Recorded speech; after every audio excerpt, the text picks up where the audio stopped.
Olá, bom dia a todos. Sejam bem-vindos ao nosso webinar Otimize o Crédito Fiscal da sua empresa. Vamos já na quarta edição. É sempre um momento muito interessante para nós, Strategor, ver, aliás, uma plateia ano após ano tão interessada neste tema, nos benefícios fiscais. Ao longo desta próxima sessão, ao longo desta hora, vamos falar um bocadinho daquilo que são os benefícios fiscais mais interessantes para as empresas, aqui oportunidades importantes para poupar no IRC e para aumentar a competitividade. Falamos aqui, no fundo, de oportunidades muito valiosas, especialmente numa conjuntura como aquela em que agora nos encontramos, onde os desafios e as oportunidades para as empresas são mais cruciais do que nunca. Antes de começarmos com a apresentação propriamente dita, quero apenas apresentar para quem não conhece a Strategor. Portanto, nós somos uma empresa de consultoria especializada em projetos de investimento com 30 anos de experiência. Aliás, em 2025 celebramos precisamente os nossos 30 anos, número redondo, e é também com orgulho que constatamos que chegamos à marca dos 1000 clientes ao longo deste percurso. Falo aqui de clientes nacionais, mas também de empresas, empresários estrangeiros, desde microempresas até grandes grupos empresariais. Tem sido uma jornada longa e, de facto, temos também aqui números para partilhar convosco. Ao longo desta jornada já conseguimos reunir mais de 500 milhões de euros em incentivos aprovados. Falo aqui de apoios a fundo perdido, essencialmente, obtidos através de programas como o Portugal 2020, já o novo Portugal 2030, o Plano de Recuperação e Resiliência, para além de outros mecanismos. E outro dado também muito importante, especialmente para o tema que nos traz aqui hoje, é o facto de já termos conseguido obter 150 milhões de euros em poupança fiscal através precisamente destes mecanismos de que vamos falar hoje, os benefícios fiscais. Eu não estou sozinho nesta apresentação. Aliás, o meu nome é José Miguel Lopes, sou a pessoa que vos vai acompanhar ao longo de todo este webinar, mas trago aqui dois consultores sénior, duas pessoas com muita experiência na área dos benefícios fiscais. São eles José Pedro Batista e Nuno Souza, que vão dividir aqui esta apresentação. Em termos gerais, vamos abordar cinco grandes tópicos. Vamos começar por falar de benefícios fiscais contratuais de apoio ao investimento produtivo. Depois vamos nos focar no regime fiscal de apoio ao investimento, o REFAI. Vamos também mencionar o incentivo fiscal à capitalização. Numa fase posterior, vamos refletir aqui um bocadinho sobre quais as principais alterações fiscais que o Orçamento de Estado para 2025 trouxe às empresas em matéria de poupança no IRC. E mais tarde vamos nos focar no sistema de incentivos fiscais à ID empresarial, também conhecido como CIFID, um instrumento que tem vindo a merecer cada vez mais interesse das empresas e que vai ser analisado à lupa pelo meu colega Nuno Souza. Antes de começarmos ainda com a apresentação propriamente dita, quero apenas lembrar que é suposto isto ser um diálogo aberto, portanto, a partir de agora, podem colocar as vossas questões no chat relativamente a estes benefícios fiscais. Podem, se alguma questão, se alguma temática não ficar bem clara, nós vamos acompanhar as vossas perguntas e vamos partilhá-las em momento oportuno. Aliás, como temos aqui dois consultores sénior, penso que esta é a oportunidade perfeita para ficarmos aqui a conhecer melhor aquilo que são as potencialidades destes benefícios fiscais. Quero também ainda sublinhar que esta sessão está a ser gravada e será partilhada com todos os intervenientes no final da apresentação. Lembro ainda também que quem se inscreveu neste webinar tem direito a um diagnóstico gratuito, ou seja, falo aqui de uma reunião sem compromisso, a agendar posteriormente, em que poderemos analisar aquilo que foram os vossos investimentos no ano passado e também as vossas intenções de investimento futuras e avaliar aqui a possibilidade ou não de também as vossas empresas poderem usufruir destes benefícios fiscais ou de outros mecanismos que existam de apoio às empresas. Assim sendo, resta-me desejar um bom webinar a todos, agradecer a vossa presença e apresentar já o José Pedro Batista, que nos vai então falar sobre os benefícios fiscais de apoio ao investimento produtivo. José Pedro, quando tiveres a oportunidade, então, podes partilhar a tua apresentação e começar, porque tenho a certeza que vai ser muito esclarecedora e já temos aqui um público bastante vasto. Força.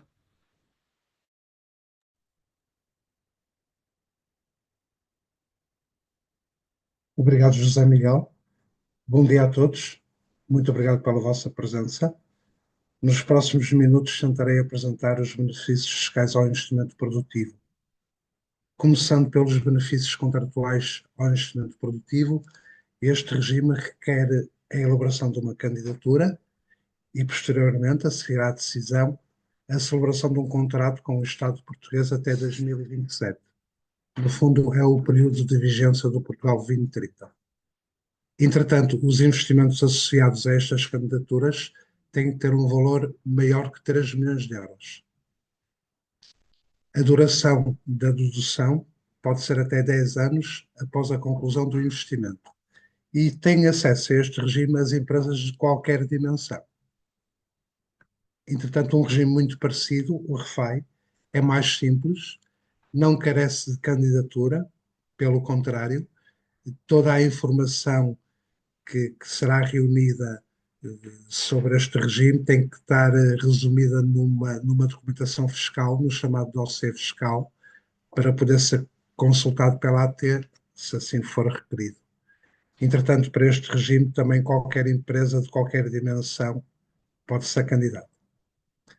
Entretanto, ambos os regimes podem propiciar um crédito IRC de dimensões diferentes. O contratual, de 10% a 25% sobre as aplicações relevantes, no REFAI, de 10% a 30%. No próximo slide, vamos ver como é que se calcula esta amplitude. Portanto, nos contratuais, a base é 10%, depois há aqui uma série de majorações, uma primeira que tem a ver com a localização do investimento. Quanto menor for o rendimento per capita da região onde vamos localizar o investimento, maior é a majoração. Entretanto, há uma majoração também relacionada com a criação e manutenção de postos de trabalho. Quantos mais postos de trabalho o projeto promover, maior será a majoração, naturalmente. Depois também há aqui uma consideração qualitativa do contributo excepcional para as condições de acesso. Este regime tem determinadas condições de acesso. Se o projeto for especialmente contributivo para essas condições de acesso, também poderá ter uma majoração associada. E, por último, o Conselho de Ministros, se achar que o projeto é de relevância excepcional para a economia nacional, também pode ter uma majoração. Portanto, dos 10% base, podemos adicionar 15 pontos percentuais de majorações até 25%. No caso do REFAI é mais simples, para o Norte, Centro e Alentejo, a taxa base de princípio é 30% até aos primeiros 15 milhões de euros. Ultrapassados esse valor, a taxa já baixa para 10%. Entretanto, para a área metropolitana de Lisboa e para o Algarve, a taxa é única de 10%. E é só aplicado às freguesias elegíveis, àquelas freguesias que estão mensuradas no mapa de auxílios que mais para a frente vamos partilhar com vocês. Entretanto, a par do crédito IRC, estes regimes também podem incluir isenção ou redução do IMI e do IMT e isenção do imposto de selo em operações bancárias associadas ao mesmo.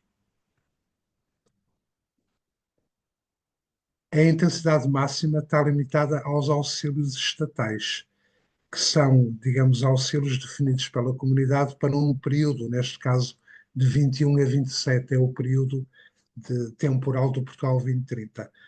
Vou pedir ao meu colega José Miguel para fazer o favor de partilhar um anexo em que discrimina, consoante a região, qual é que é a taxa máxima de apoio.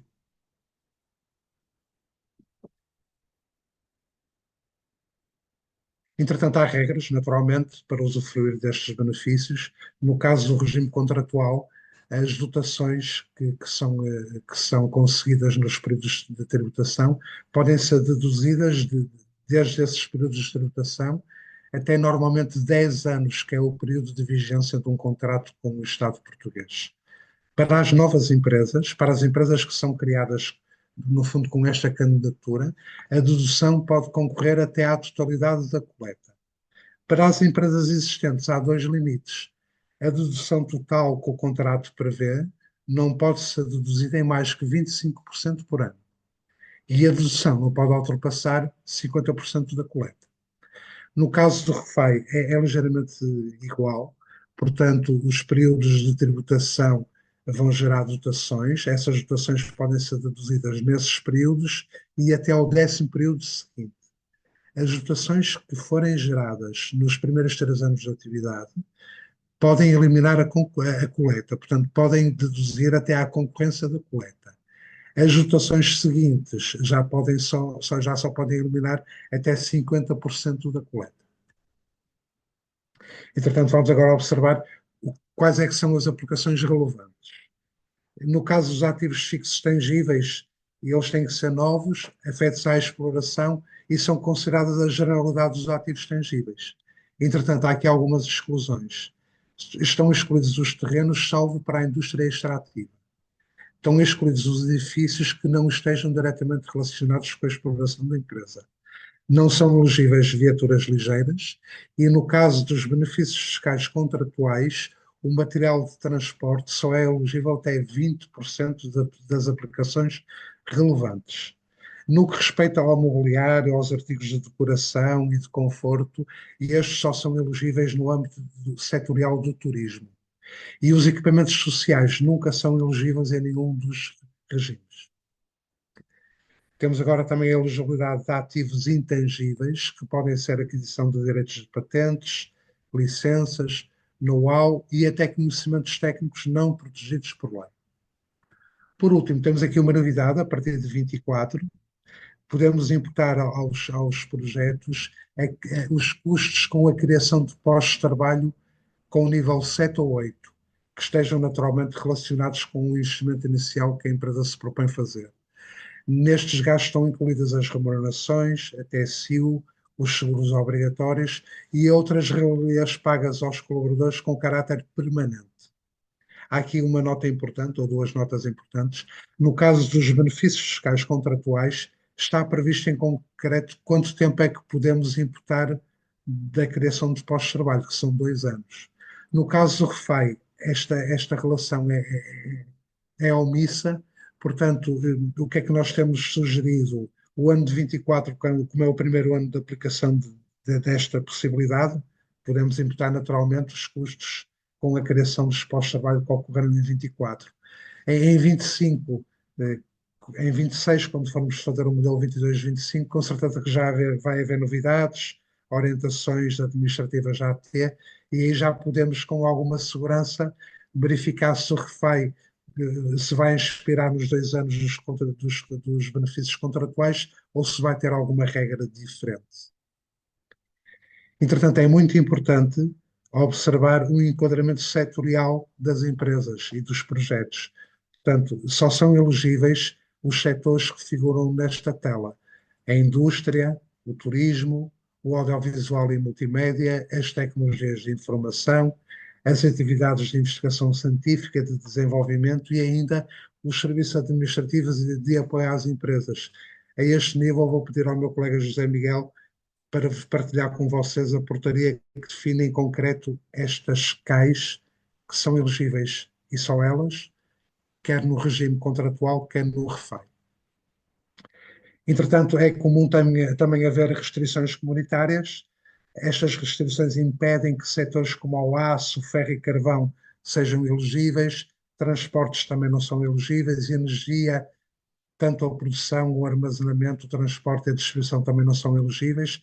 A pesca, a aquicultura, a produção agrícola primária também não se enquadra e, por último, a transformação e comercialização de produtos agrícolas que constem no anexo 1 ao Tratado da União Europeia também não são elegíveis. Vamos agora olhar um bocadinho às obrigações com o beneficiário que as empresas têm que cumprir. No caso dos benefícios fiscais contratuais, há aqui uma exigência de autonomia mínima. A autonomia financeira, no ano anterior à candidatura, tem que ser maior que 20%. Em ambos os regimes, tem que haver contabilidade organizada, a situação fiscal e contributiva tem que estar regularizada, o lucro não pode ser determinado por métodos indiretos, as empresas candidatas não podem estar em dificuldade e não podem estar sujeitas à injunção de recuperação por decisão da Comissão Europeia. Entretanto, vamos, a partir neste slide e nos próximos, olhar para as obrigações do próprio projeto. Há aqui uma obrigação específica do regime contratual, um projeto candidato a este regime, na candidatura, tem que argumentar e enquadrar-se numa destas condições. Ou é muito relevante para o desenvolvimento estratégico da economia nacional, ou é relevante para a redução das assimetrias regionais, ou, por outra maneira, contribuir para impulsionar a inovação tecnológica, a investigação científica nacional, a melhoria do ambiente, o reforço da competitividade e da eficiência produtiva. Portanto, é muito importante que os projetos que se candidatam a este regime, que pelo menos numa destas condições validem sem qualquer tipo de dúvida. Entretanto, outras regras para os projetos. No caso do regime contratual, como já vimos, há uma candidatura e o investimento só se pode iniciar após a submissão da candidatura. No âmbito também do regime contratual, os projetos têm todos que demonstrar o efeito do incentivo. Porque é que eu decidi investir este montante nesta localização? No fundo, é um pormenor importante, decorre da lei, é uma obrigação que implica o acesso ou não do projeto ao regime. E por último, comum aos dois regimes, quer ao contratual, quer ao REFAI, o investimento tem que ser relevante e proporcionar a criação e a manutenção de postos de trabalho. Vamos agora olhar à natureza dos investimentos iniciais. Qualquer um destas operações tem que configurar um investimento inicial relacionado com a criação de um novo estabelecimento, ou com o aumento da capacidade de um estabelecimento já existente, ou com a diversificação da produção num estabelecimento que já opera, que já existe, ou alterar fundamentalmente o processo global de produção de um estabelecimento que já exista. Portanto, não podemos fazer uma candidatura aos contratuais, nem assegurar a elegibilidade de uma operação em RFI, se não assegurarmos uma destas tipologias de investimento inicial. Há aqui um pormenor importante para a região de Lisboa e do Algarve, e quando se trata de investimentos promovidos por não PMEs, só há uma modalidade de investimento inicial, é a criação de uma nova atividade. Portanto, a nova atividade pode ser a criação de uma empresa nova, com uma nova atividade, ou já tem uma empresa e vão aumentar a capacidade produtiva, mas sempre para uma nova atividade. Portanto, as tipologias A e B são elegíveis, mas só para novas atividades. Por último, uma obrigação muito importante é de temos que manter tudo aquilo que foi criado na operação, quer o investimento, quer os pós-trabalhos, quer a utilização dos equipamentos, têm que ser mantidos na região e em funcionamento durante 3 anos, se o promotor for PME, ou 5 anos se for não PME. E, entretanto, a contribuição dos promotores ao nível do financiamento tem que ser destacado 25% dos custos elegíveis, sem qualquer apoio público. Muito bem, José Pedro. Obrigado desde já por esta apresentação tão clara. Eu sei que tens aí mais algumas informações para partilhar connosco sobre como usufruir em segurança destes benefícios fiscais, mas antes ainda talvez de passarmos esse capítulo, e tendo em conta que já temos aqui no chat algumas perguntas interessantes, eu se calhar desafiava-te só a responderes aqui a 2 ou 3 questões antes de avançares então com o resto da tua apresentação. E vou começar por pegar aqui na questão do Miguel Leoncastre, que nos diz o seguinte: a minha empresa fez investimentos em 2024 superiores a 5 milhões de euros. Neste caso, deve optar pelos benefícios fiscais contratuais de apoio ao investimento ou pelo REFAI? Obrigado, José Miguel. E, efetivamente, a consideração de fazer uma opção, no caso dos benefícios fiscais, tinha que ser feita antes de iniciar o investimento. Portanto, no fundo, esta empresa, em 24 ou em 23, quando pensava ou quando tinha a estratégia de fazer um investimento inicial, nesse momento, como o investimento era superior a 3 milhões de euros, podia equacionar se optava pelos contratuais ou pelo REFAI. Quais são as vantagens? O benefício fiscal contratual tem uma segurança maior que o REFAI, porquê? Porque ele vai permitir fazer a celebração de um contrato com o Estado português durante 10 anos. O REFAI, naturalmente o REFAI já existe há muitos anos, mas não há garantia que ele possa perdurar durante 10 anos. Depois, no fundo, a intensidade de apoio também no fundo, até 5 milhões de euros, não há diferença nos dois regimes. Se fosse um investimento maior que 15 milhões de euros, podemos pensar que seria importante fazer um regime contratual. Neste caso, como é um investimento menor que 5 milhões de euros, não era por aí que iria haver a decisão. Portanto, creio eu que a melhor decisão era ponderar, se quiser, mais segurança e se o investimento assegurar aquelas condições de acesso que vimos ao mercado, que é ser relevante para a economia, combater as assimetrias, ou ter uma performance excepcional, quer na inovação, quer na investigação, e com alguma, e se requerer alguma segurança o empresário, poder promover um regime contratual. Obrigado, José Pedro. Entretanto, aproveito para pegar aqui também numa pergunta agora do Ricardo Prata, que nos questiona como funciona o ReFi para uma empresa com investimentos em várias localizações, ou para uma empresa, no fundo, que tem vários estabelecimentos. Quando temos várias localizações, vários estabelecimentos, o investimento feito nessas diversas localizações tem que preencher todos os requisitos. Portanto, primeiramente, temos que perceber se a localização está impactada no mapa que partilhamos com vocês, se tem localização disponível. Depois, se o CAI dessas localizações também é elegível. E a seguir, se o investimento é relevante, se configura um investimento inicial ou de criação de um novo estabelecimento, ou de aumento da capacidade do estabelecimento existente, ou a diversificação, ou a alteração fundamental de tecnologia. Se isso for conseguido, resta por fim perceber se em todos os locais ou estabelecimentos se vai haver criação de postos de trabalho e manutenção durante o período que é exigido pela lei. Se assim se configurar tudo, é perfeitamente pacífico num ou em mais locais diferentes.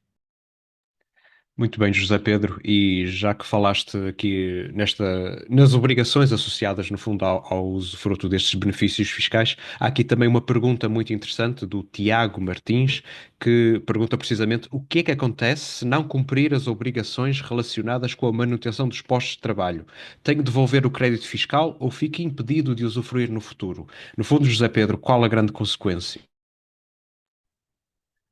Portanto, uma das condições de acesso é a criação de postos de trabalho e manutenção. Se ela não for cumprida em sede de execução e de acompanhamento, pode haver digamos, um retorno das dotações, e se elas já tivessem sido deduzidas em anos anteriores, pode haver uma correção e pode implicar devolver digamos, o IRC que não foi pago por causa dessa dedução, acrescido de taxas de incumprimento consideráveis. Portanto, é muito importante perceber se aquilo que estamos a planear no futuro se é execuível, porque pode comprometer o futuro, no fundo. Portanto, é muito importante assegurar todas as condições, as da criação de pós-trabalho. É muito importante porque as empresas são dinâmicas e pode acontecer um revés no futuro. Obrigado, José Pedro. É interessante ver que as perguntas continuam a surgir, ou seja, no fundo, uma dúvida gera mais uma dúvida e continuamos aqui numa conversa contínua. E eu penso que por agora vou só pegar em mais uma questão, as outras restantes, elas não estão esquecidas, voltaremos a elas num minuto posterior da apresentação. Portanto, agora vou só pegar nesta dúvida do Bruno Fonseca. Em 2024, criei diversos postos de trabalho, alguns deles de nível 7 e 8. Portanto, estamos aqui a falar de mestres, de doutorados. E a pergunta é: posso fazer ReFi para os gastos relacionados com estas pessoas? Creio que temos aqui duas hipóteses, que é, se essa criação de postos de trabalho estiver associada a um investimento inicial, de uma criação de um novo estabelecimento, ou do aumento da capacidade de um estabelecimento já existente, ou de outra tipologia qualquer de investimento inicial, naturalmente que isso é um complemento ao investimento em máquinas, em equipamentos, em intangíveis. Também tivemos que criar pós-trabalho, neste caso com formação, e com certeza que os gastos associados, como vimos no slide passado, poderão ser elegíveis. Outro cenário é, por exemplo, uma empresa que seja de tecnologias de informação e que a grande parte, digamos, os ativos de uma empresa dessa natureza são as pessoas. Portanto, se conseguirmos argumentar que com a criação destes postos de trabalho aumentamos a nossa capacidade de produzir serviços, porventura também poderá ser elegível nesse cenário de aumento de capacidade de uma empresa que presta serviços e que digamos que o fator produtivo são as pessoas que têm ao seu serviço. Obrigado, José Pedro. Bom, antes de avançares para a tua apresentação, vou só aqui pegar numa última pergunta. Parece-me que é um caso mais prático e tu dir-me-ás se estamos em condições de responder agora ou se teremos eventualmente de fazer uma reunião depois com o Sérgio Melo, que nos pergunta aqui, só para terminar. Bom dia. Podem ser considerados no REFAI investimentos referentes à produção de ativo fixo tangível por parte de uma empresa? Isto é, a compra de diversos componentes a fornecedores e efetuar a montagem do equipamento por parte da empresa. É uma pergunta pertinente. Portanto, no fundo, quando nós assemblamos internamente algum equipamento, nós temos duas naturezas de gastos. Temos os gastos com os componentes, que são aquisições de ativos, de componentes desde de componentes físicos até tecnologia.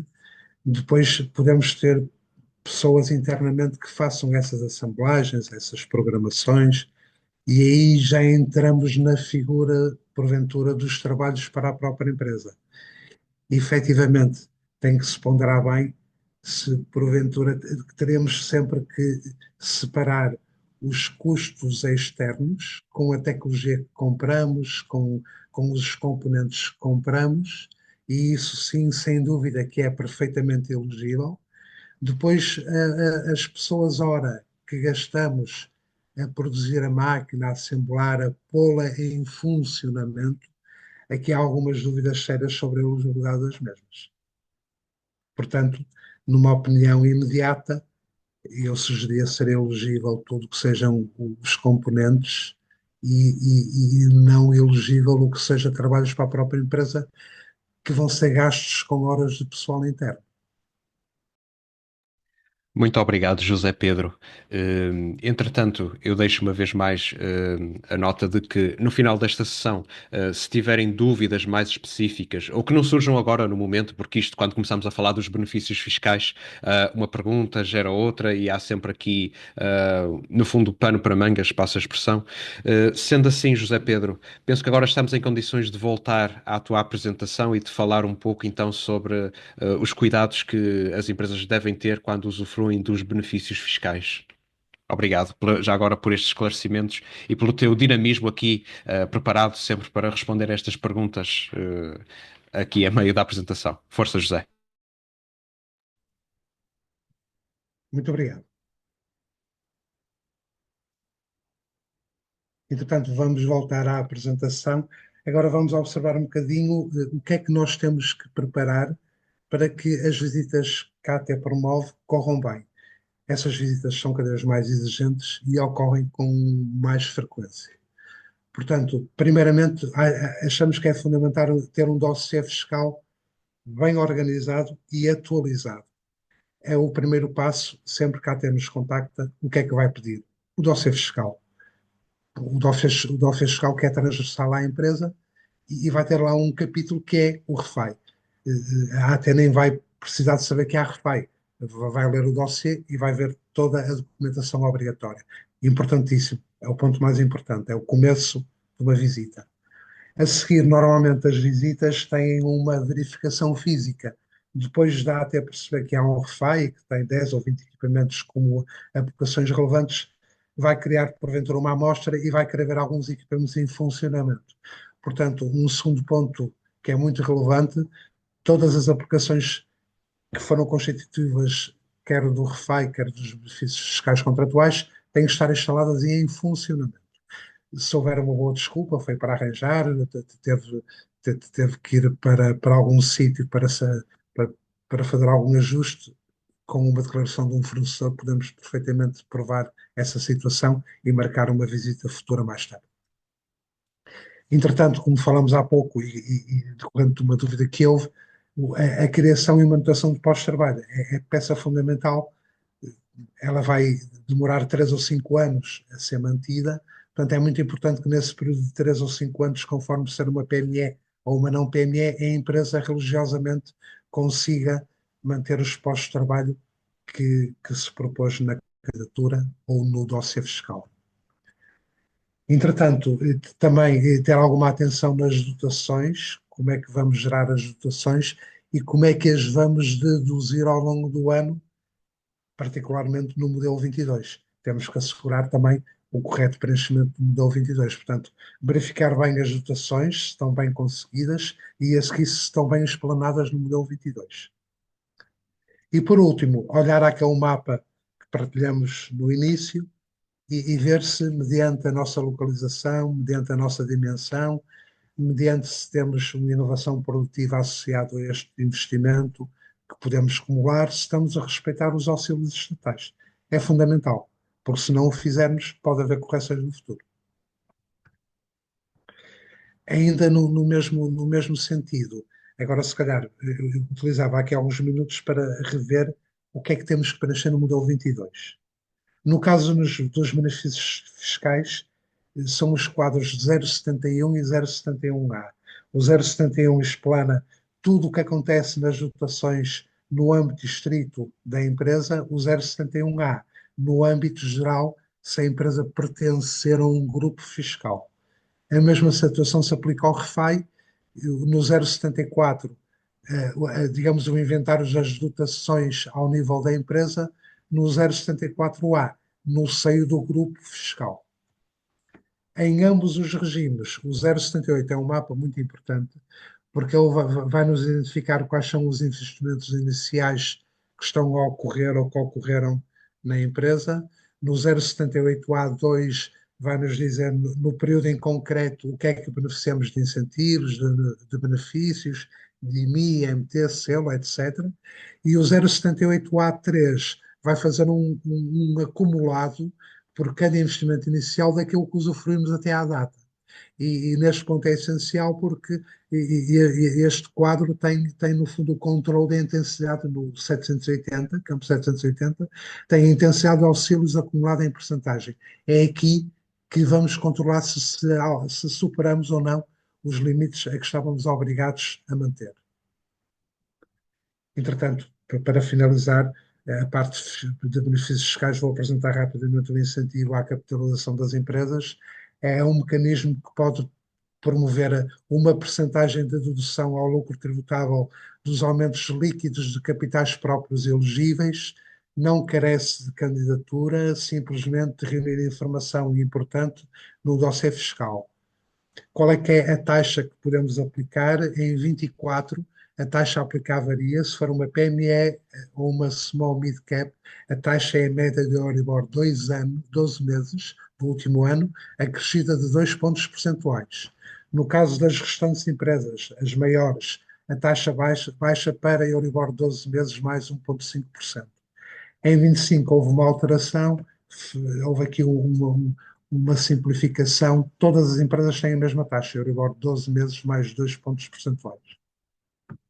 Entretanto, há majorações para ambos os anos de 24 e 25, a dedução que ocorra pode ser majorada em 50%. Entretanto, o que é que nós podemos usufruir neste âmbito?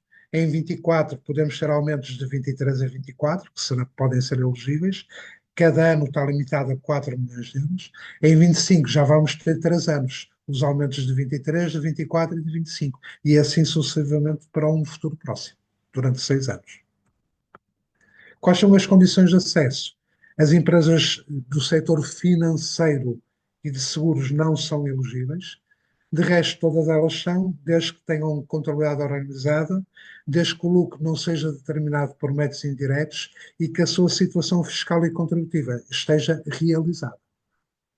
Vamos agora, por último, verificar como é que se calculam os aumentos de capitais próprios elegíveis. Eles podem ser a própria constituição da empresa, o dinheiro que se entrega à empresa na constituição da empresa ou num aumento posterior de capital, as entradas que primeiramente possam configurar suprimentos, dívidas acionistas que sejam convertidas em capital, portanto, primeiramente emprestei dinheiro à empresa, a seguir vou converter em capitais próprios e esse valor configura aumento dos capitais próprios elegíveis, prémios de emissão, quando admitimos um novo acionista, ele vai-nos pagar um prémio, porque a empresa já tem histórico, já tem valor, e esse prémio também configura capitais próprios elegíveis, e no fim de um ano temos um lucro, e ele, se estiver disponível para distribuir, se reunir todas as condições para ser distribuído, e se a empresa não o fizer, também está a proporcionar um aumento de capitais próprios elegíveis.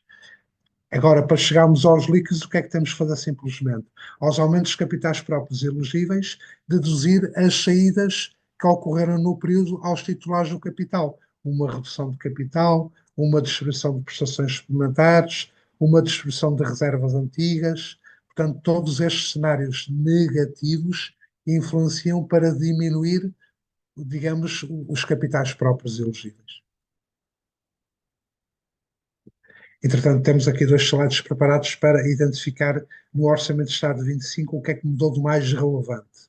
Primeiramente, como é comum, o IRC baixou a taxa geral de 21% para 20%. Houve aqui uma diminuição de um ponto percentual, que também foi impactada nos primeiros 50 mil euros de matéria coletável. A taxa era 16, passou a 17, passou a passar a ser de 16. Portanto, é uma ligeira diminuição, mas que implica poupança em todos os contribuintes que tenham coletas positivas.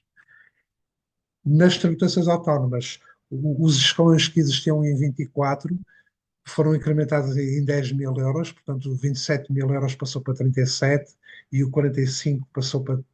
Os 35 passaram para 45, portanto, temos aqui três intervalos com uma amplitude muito maior e a taxa diminuiu meio ponto percentual, portanto, vamos poder tributar as viaturas a um valor maior ou uma taxa menor. Portanto, são boas notícias para a área empresarial. E resta-me agradecer muito a vossa presença e a atenção dispensada na apresentação. Obrigado. José Pedro, aqui entre nós, eu é que agradeço esta apresentação, este empenho, esta análise ao detalhe. Penso que os nossos participantes também ficaram esclarecidos. De qualquer forma, eu alerto todos que, se entretanto surgir mais alguma dúvida, ainda estão a tempo, ou seja, nós no final da apresentação que o meu colega Nuno Sousa daqui a pouco vai iniciar, voltaremos a ter uma ronda de Q&A. Portanto, se entretanto surgir mais alguma dúvida, o chat está aberto e é precisamente para isso que aqui estamos. E de facto, agora vamos passar para outro capítulo. Vamos falar sobre o Sistema de Incentivos Fiscais à Ideia Empresarial, o CIFID. E temos já o Nuno Sousa preparado para a apresentação, que nos vai explicar aqui ao detalhe como funciona este instrumento. Nuno, penso que já estamos a postos, já podes começar a tua apresentação e sem mais delongas, eu passo-te a palavra. Muito obrigado, José Miguel. Bom dia a todos. Vamos passar então a fazer uma breve apresentação deste sistema de incentivos fiscais, o CIFID. Portanto, trata-se de um sistema de incentivos que visa realmente fomentar o investimento das empresas nacionais em matéria de ID. Este sistema de incentivos garante um crédito fiscal em sede IRC, tem por base uma dedução que é parcial das despesas de ID realizadas durante o exercício fiscal transato. Portanto, as despesas de ID que as empresas realizaram em 2024 podem ser parcialmente deduzidas em sede de IRC. Faço agora uma breve... vamos ter aqui uma breve imagem da evolução do CIFID nos últimos anos. Ele está em vigor desde 1997, portanto já é um sistema de incentivos com um longo historial. Tem sido revisto de tempos a tempos para se tornar mais atrativo, para ter mais aderência junto do tecido empresarial. E o atual regime que está agora em vigor, que é designado por CIFID 2, foi lançado já com o Orçamento de Estado de 2015 e está a vigorar até 2025. Portanto, é previsível que agora, durante este ano, tenhamos alguma alteração, ou também acontecer uma manutenção do regime atual, mas é natural que haja sempre alguma alteração. O CIFID realmente tem tido uma evolução assinalável.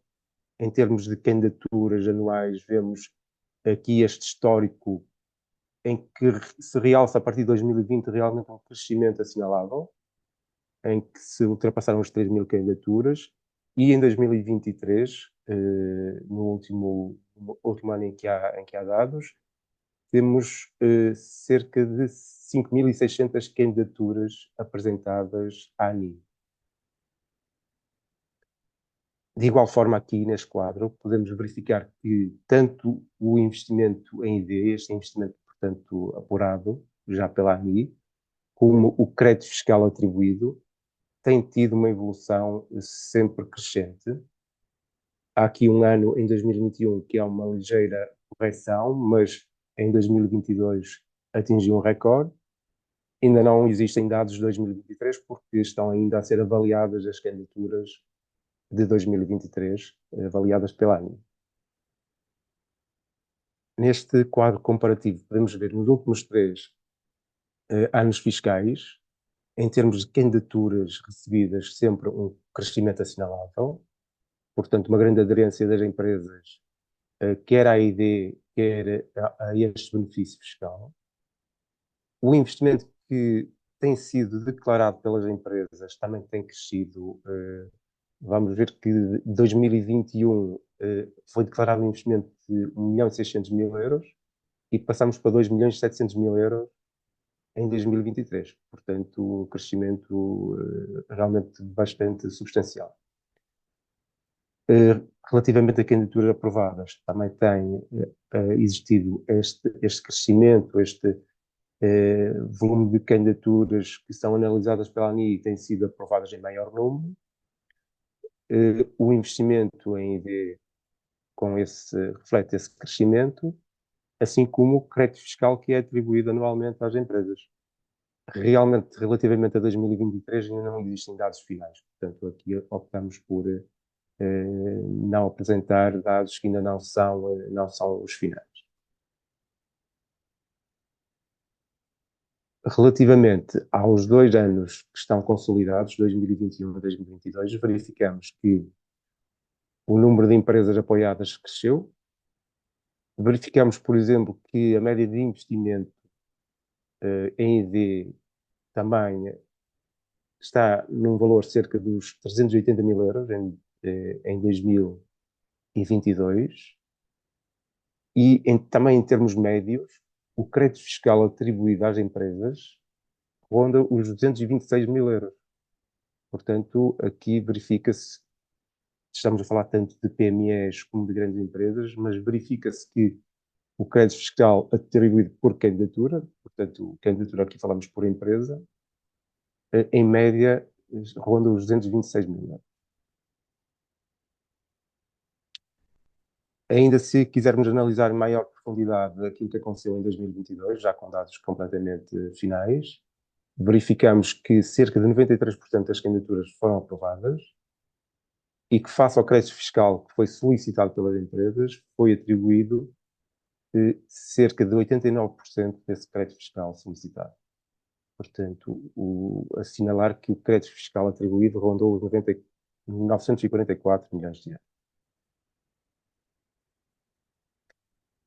Importa agora nós analisarmos um pouco aquilo que é considerado ID. ID realmente é uma definição que é utilizada pelo CIFID e que se baseia no manual de Frascati, um manual utilizado a nível europeu e a nível da OCDE. E este manual distingue 3 tipos de atividades ID. Primeiramente, uma investigação fundamental, que é, sem dúvida, uma investigação que envolve mais entidades como universidades, centros de investigação e outras entidades do sistema científico e tecnológico. Traduz-se essencialmente um estudo de base mais teórica, trabalho experimental e que visa adquirir novos conhecimentos, a exploração de novos princípios, o desenvolvimento de novos conceitos, a compreensão de fenómenos e factos observáveis. Não tem necessariamente uma utilização prática específica. Portanto, a investigação fundamental, em modo geral, traduz como um estudo teórico que não visa necessariamente uma utilização prática.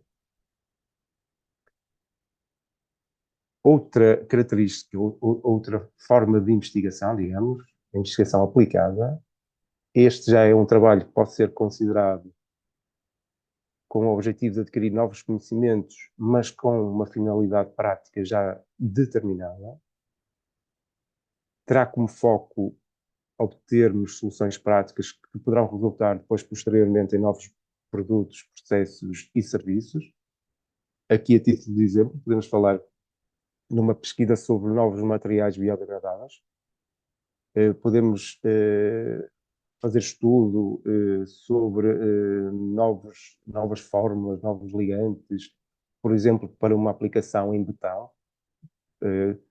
Obviamente sempre tentando ir um pouco além do estado da arte e tentando, nomeadamente, ter em conta as considerações ambientais, por exemplo.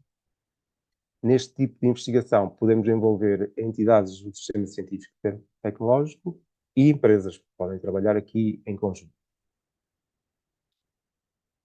Uma terceira atividade ID, que é aquela que está mais direcionada para o seio das empresas, é o desenvolvimento experimental.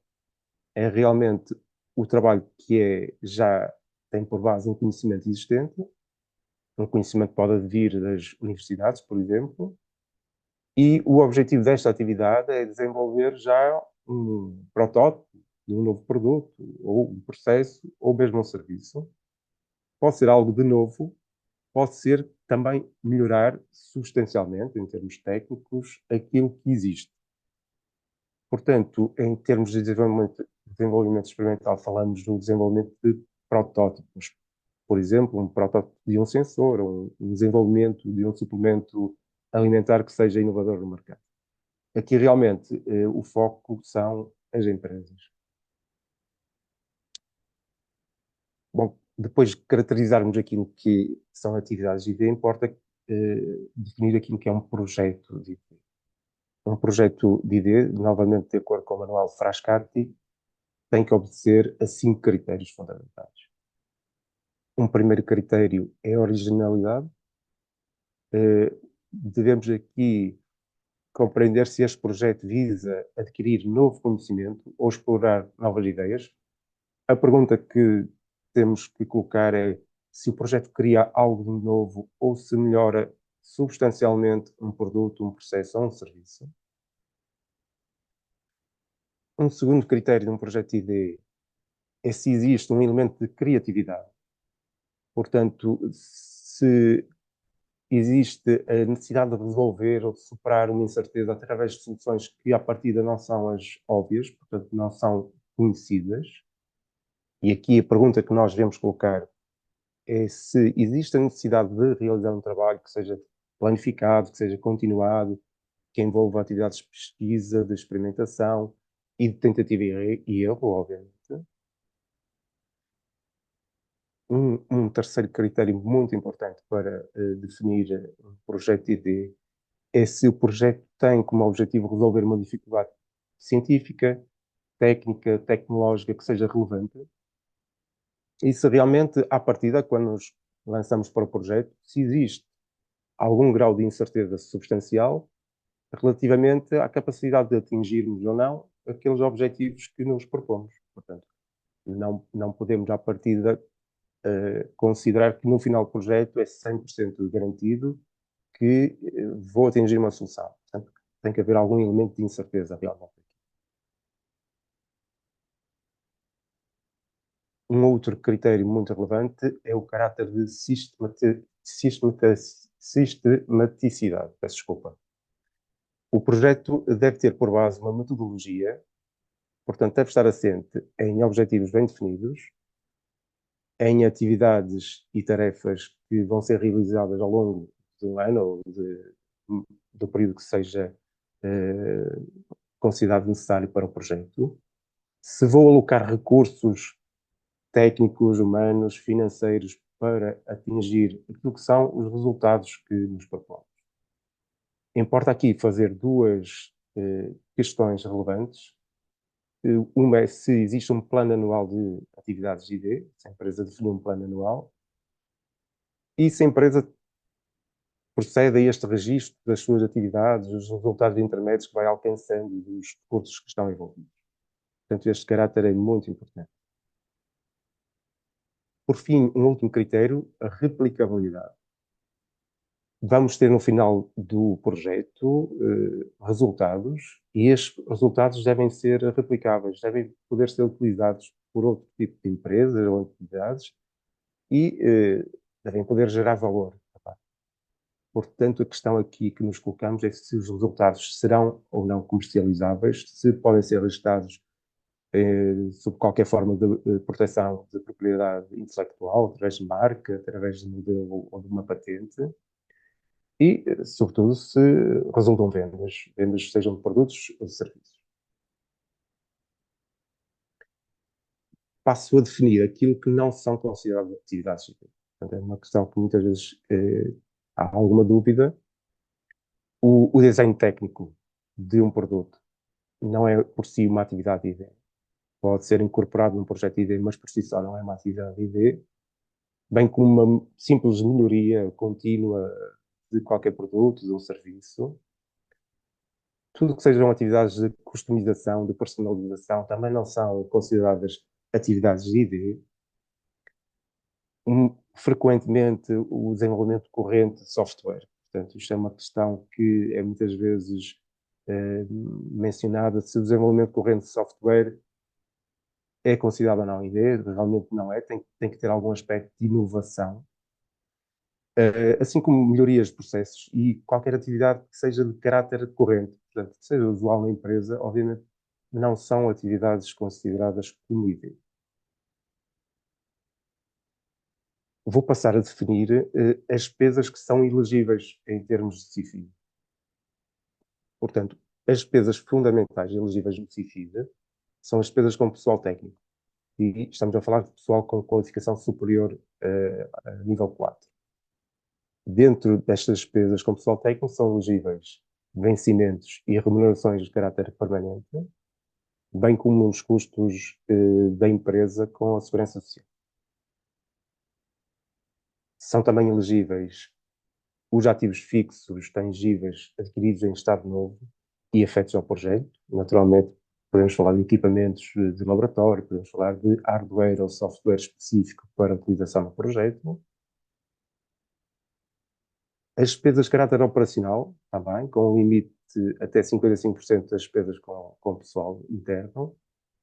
Nestas despesas operacionais podemos considerar os vencimentos de colaboradores que não tenham este nível mínimo, nível 4, as aquisições de matérias-primas, de componentes e outro tipo de consumíveis, os estudos, testes e ensaios que sejam necessários realizar, bem como custos considerados indiretos. São custos com rendas, com consumo de água, de eletricidade, tudo aquilo que envolve também a realização de um projeto. São ainda despesas elegíveis as auditorias realizadas à ED, ações de demonstração do projeto e a contratação de serviços, de atividades a empresas reconhecidas como idóneas para a prática de atividades de IT. Ainda patentes, todos os custos relacionados com a aquisição, com o registro e com a manutenção de patentes são despesas elegíveis. São ainda elegíveis as participações no capital de instituições de ID e os conhecidos contribuições para fundos de investimento, fundos que são reconhecidos pela ANI. Em termos de tipologia de projetos aceites no CIFID, maioritariamente, obviamente, são os projetos internos, em que as atividades de ID são desenvolvidas pelo pessoal interno da empresa, de acordo com as suas competências e capacidades, e também as contribuições para os fundos de investimento, portanto, as aquisições de unidades de participação em fundos de investimento especializados, que são reconhecidos pela ANI, e estes fundos, por sua vez, investem em empresas que estão maioritariamente direcionadas para a IBI.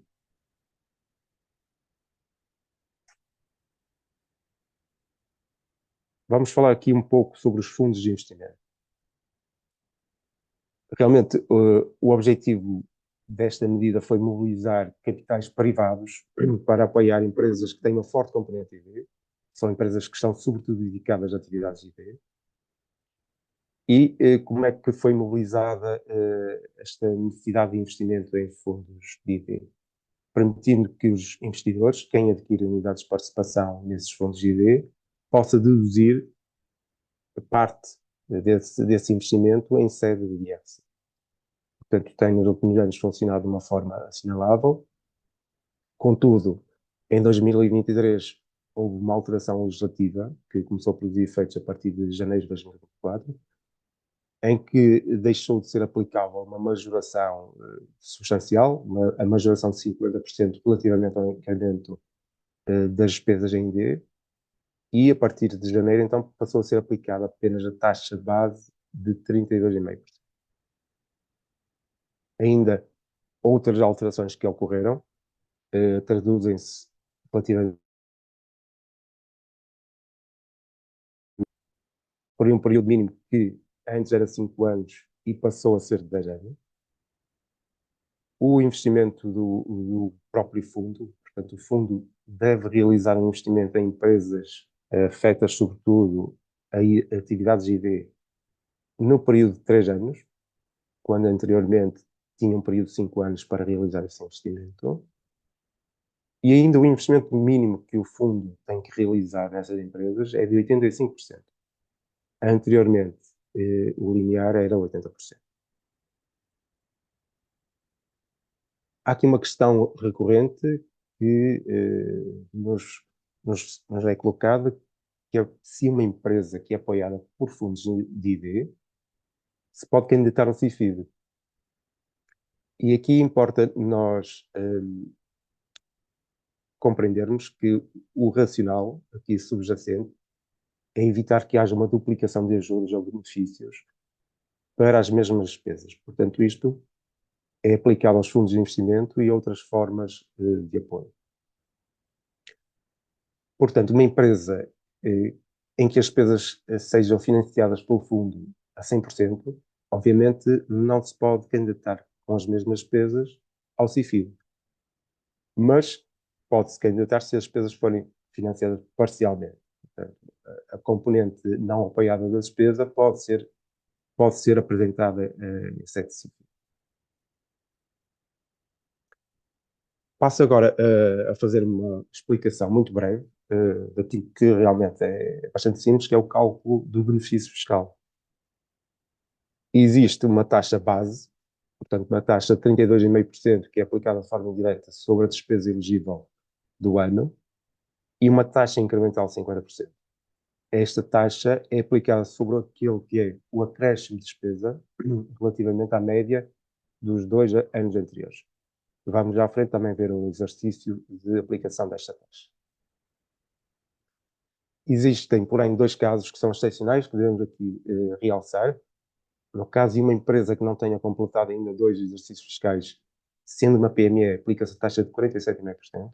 Portanto, a taxa base de 32,5% acresce 15 pontos percentuais. Uma não PME realmente pode beneficiar da taxa base, 32,5%. Convém aqui salientar que uma empresa que tenha mais de 2 anos de atividade ou que se candidate pela primeira vez ao CIFID, pode beneficiar de uma taxa de 82,5%, portanto, os 32,5% de base, mais os 50%, que é a taxa incremental, sendo que nos 2 últimos anos não apresentou despesas no CIFID, portanto, beneficia totalmente da taxa de 82,5%. O benefício fiscal que é obtido no CIFID pode ser reduzido até à concorrência da coleta, até o limite de 1,5 milhão de euros, e até o 12º exercício fiscal seguinte. Portanto, temos aqui um longo período para poder deduzir o benefício fiscal. Vamos então a um caso prático de uma empresa industrial que aposta recorrentemente na investigação e desenvolvimento de novos produtos e protótipos. Esta empresa, vamos supor que em 2024 definiu o seu plano de atividades ID, com objetivos, com atividades e tarefas devidamente planificadas, com uma equipa de trabalho multidisciplinar que reuniu para alcançar os seus resultados. Alocou também meios técnicos, meios financeiros ao projeto e, no final do ano, verificou que estas despesas que teve com a investigação e desenvolvimento, repartidas por pessoal técnico, por aquisição de equipamentos, por gastos com componentes, com testes e ensaios, resultou num investimento total de 100 mil euros. Portanto, o cálculo é muito simples, aplica-se a taxa base de 32,5% sobre a despesa elegível, os 100 mil euros, e aplica-se a taxa incremental 50% sobre o acréscimo de despesa relativamente à média dos 2 anos anteriores. Supondo que a empresa apresentou uma despesa média de ID de 40 mil euros nos 2 anos anteriores, o incremento de despesa em ID é de 60 mil euros, portanto, a taxa de 50% sobre 60 mil euros resulta num benefício fiscal adicional de 30 mil euros, resultando assim num benefício total de 62.500 para uma despesa de ID de 100 mil euros. Portanto, vemos aqui realmente a vantagem deste sistema de incentivos. O CIFID obriga naturalmente a uma candidatura.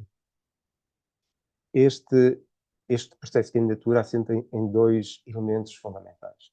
Um primeiro, que é a elaboração da memória descritiva do projeto, ou dos projetos que a empresa tenha realizado no ano anterior.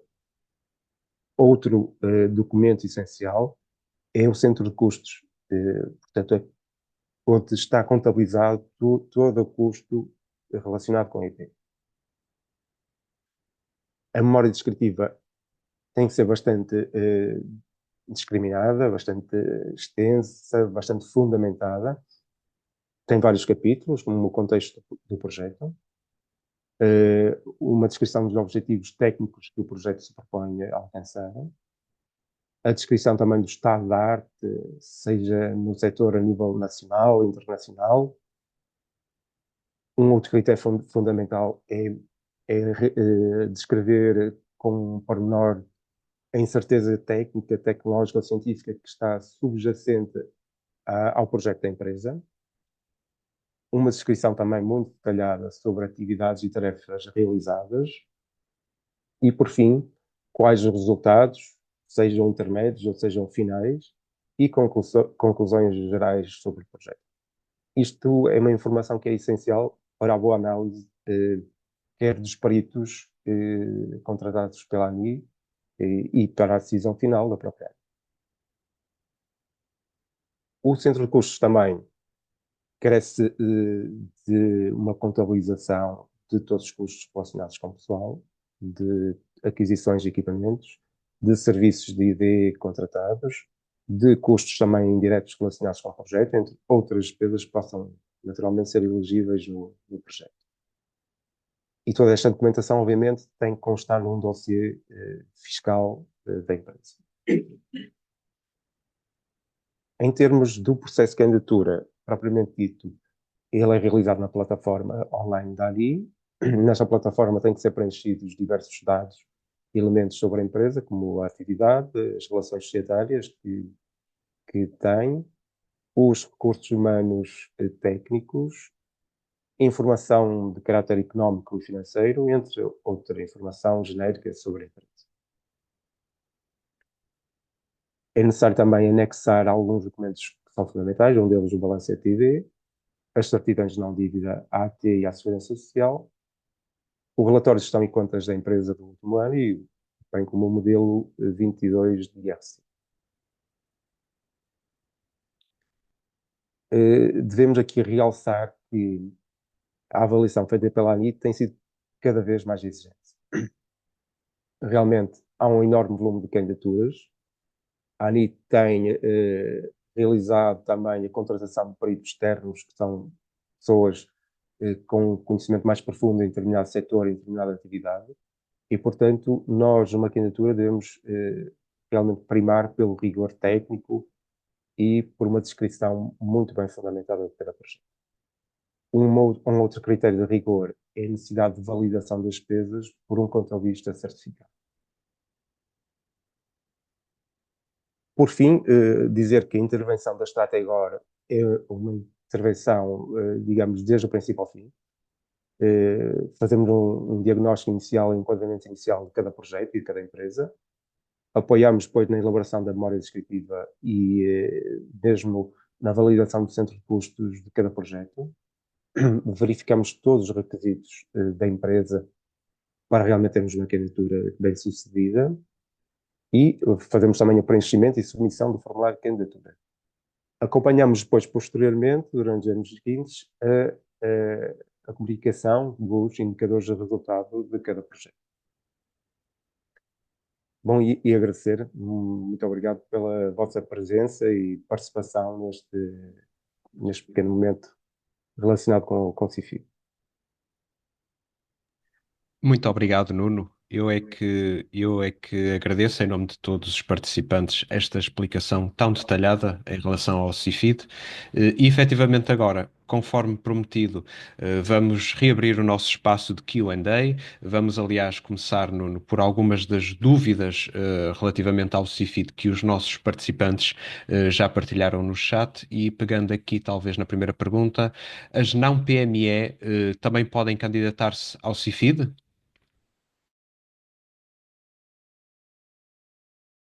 Desculpa, Nuno, só um momento. Penso que estarás sem microfone.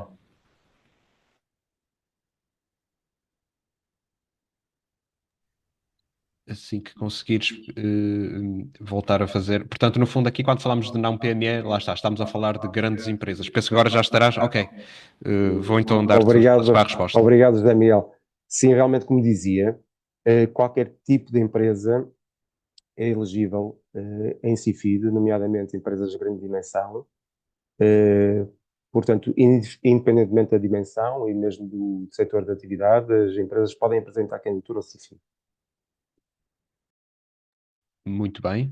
Entretanto, temos aqui o Ricardo Prata que nos pergunta se tem de anexar faturas juntamente com a candidatura ao CIFID. Não, realmente não se tem que anexar faturas, qualquer documento de despesa, tem que se ter um centro de custos que está devidamente certificado por um contabilista, por alguém responsável pela contabilidade da empresa, mas não é necessário anexar documentos de despesa. Obrigado, Nuno. Entretanto, temos aqui mais uma pergunta também interessante. Neste caso é do Bruno Fonseca, que nos pergunta: a minha empresa não tem um departamento interno de I&D, sendo assim, posso usufruir do CIFID? Sim, exatamente. Portanto, são poucas as empresas, obviamente, que têm departamentos internos de ID. Não é obrigatório, não é um requisito ter um departamento interno de ID. O que é um requisito para um projeto ID é ter um núcleo de pessoas que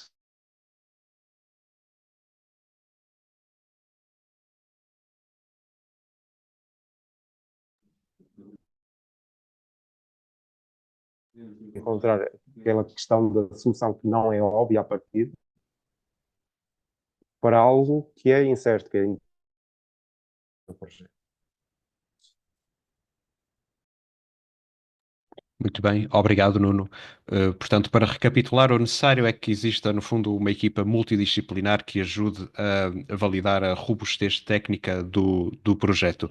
Muito bem, entretanto, enquanto não surgem mais questões, eu aproveito para sublinhar que nós, Strategor, somos uma empresa também que, para além dos benefícios fiscais, somos especializados no apoio a projetos de investimento e trabalhamos muito com programas de apoio, como, por exemplo, o Portugal 2030, o PRR, e sendo assim, eu aproveito, José Pedro Batista, se ainda estiveres aí, para te fazer uma pergunta que é muito interessante e que muitas empresas também nos contactam em relação a esta temática, que é, por exemplo, uma empresa que faça uma candidatura a um sistema de incentivos como a inovação produtiva, ou seja, que obtém apoio do Portugal 2030, por exemplo, para adquirir máquinas e equipamentos, essa empresa depois pode também usufruir do REFAI, relativamente a este projeto de investimento?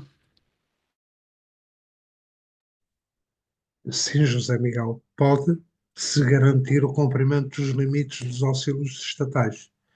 Portanto, o que poderá receber de incentivo financeiro de uma inovação produtiva, por exemplo, acumulado com o benefício fiscal do REFAI, do regime contratual, a soma dos dois não pode ultrapassar o percentual para o local e para a dimensão da empresa, de acordo com o mapa de auxílios que partilhamos com vocês no início da sessão. Portanto, é comum fazermos isso, acumular incentivos financeiros com benefícios fiscais, dentro dos limites legais. Obrigado, José Pedro. Entretanto, eu vou devolver ao Nuno Sousa uma pergunta similar, que é, neste caso, uma empresa que apresenta um projeto de I+D que seja cofinanciado através de programas como o Portugal 2030, essa empresa depois também pode usufruir de CIFID? Ou melhor, esse projeto também pode ser objeto de CIFID? Obrigado, José Miguel. E, efetivamente, sim, pode candidatar-se ao CIFID. É elegível, neste caso, a componente, a parte da despesa que não foi apoiada pelos sistemas de incentivos. Por exemplo, acontece frequentemente uma candidatura do sistema de incentivos AID, em que houve um projeto que foi apoiado por estes sistemas de incentivos e que depois esse mesmo projeto é candidato e é elegível na parte em que não foi apoiada pelo CIFID. Portanto, se a resposta é sim. Muito bem, obrigado. Entretanto, eu faço aqui um curto compasso de espera, só para ver se surge mais alguma pergunta. Eu quero apenas lembrar que, de facto, ao longo de 2025, nós, Strategor, estamos a celebrar os 30 anos e, portanto, vamos ter ainda muitas surpresas ao longo do ano. Este webinar relacionado com a otimização do crédito fiscal é já uma atividade que nós fazemos com frequência, mas temos também previstos para o futuro outros webinars, outras speed talks relacionadas com outros assuntos muito importantes, como, por exemplo, os apoios à inovação produtiva e à descarbonização das empresas. Aqui uma temática muito interessante que está, cujas candidaturas, apesar de, embora atualmente já se encontrem disponíveis numa fase de registro de pedido de auxílio, terão um aviso de aberturas previsto para maio. Mais adiante, estão previstas a possibilidade de as empresas também usufruírem de apoios à internacionalização das PME, aqui uma temática sempre muito interessante. Lembro também que nós, Strategor, vamos estar presentes na EMAF em maio, vamos ter lá o nosso stand e poderão visitar-nos, poderão ficar a conhecer melhor o nosso trabalho, a nossa equipa de consultores, todos os serviços que nós podemos disponibilizar. Cada vez mais a Strategor quer estar presente não apenas no apoio aos projetos de investimento e nos benefícios fiscais, mas também em novas temáticas, como o ESG, como a formação profissional, como a conformidade legal. Entretanto, não havendo mais perguntas, eu darei por encerrada esta sessão, sendo certo que no final desta sessão, e aliás nos próximos dias, nós vamos contactar todos os participantes para um diagnóstico gratuito. Lá está, uma reunião informal em que poderemos compreender aqui quais as vossas necessidades e oportunidades de investimento. Sendo assim, resta-me agradecer uma última vez a presença de todos, agradecer também em especial o José Pedro Batista e o Nuno Sousa pelo seu tempo, pela sua disponibilidade e também pelo conhecimento partilhado. E resta-me então desejar um resto de um bom dia, sendo certo que voltaremos ao contacto em breve. Uma vez mais, muito obrigado.